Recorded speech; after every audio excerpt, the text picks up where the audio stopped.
का इफ्तिताह कर लिया गया है, जिसमें दुनिया के 10 ममालिक की अहम इमारतों को मॉडल्स की शक्ल में पेश किया गया है। मजीद तफसीलात बता रही हैं सना बशीर अपनी इस रिपोर्ट में।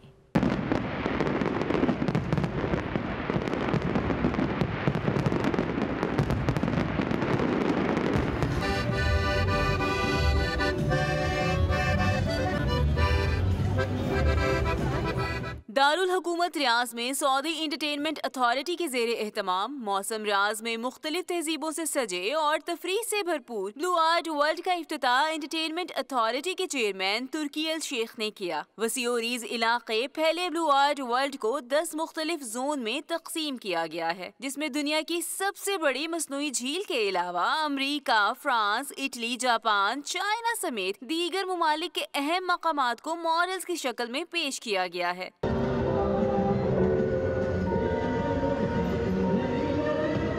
जिनको देखने के लिए सऊदी और पाकिस्तानी शहरियों समेत दुनिया भर से हजारों अफराद शरीक थे। इस मौके पर मुख्तलिफ ममालिक के फनकारों ने अपने शानदार फन का मुजाहरा किया।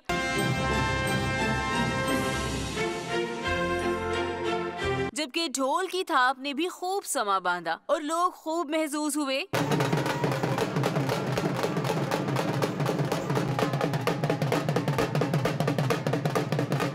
जबकि मोहब्बत की निशानी ताजमहल का मॉडल भी लोगों की खास तवज्जो का मरकज है। ब्लू आर्ट वर्ल्ड में मार्च 2023 तक म्यूजिकल कॉन्सर्ट और दुनिया भर के फनकार परफॉर्मेंस देंगे। कैमरा टीम के हमरा सना बशीर, पब्लिक न्यूज, रियाज।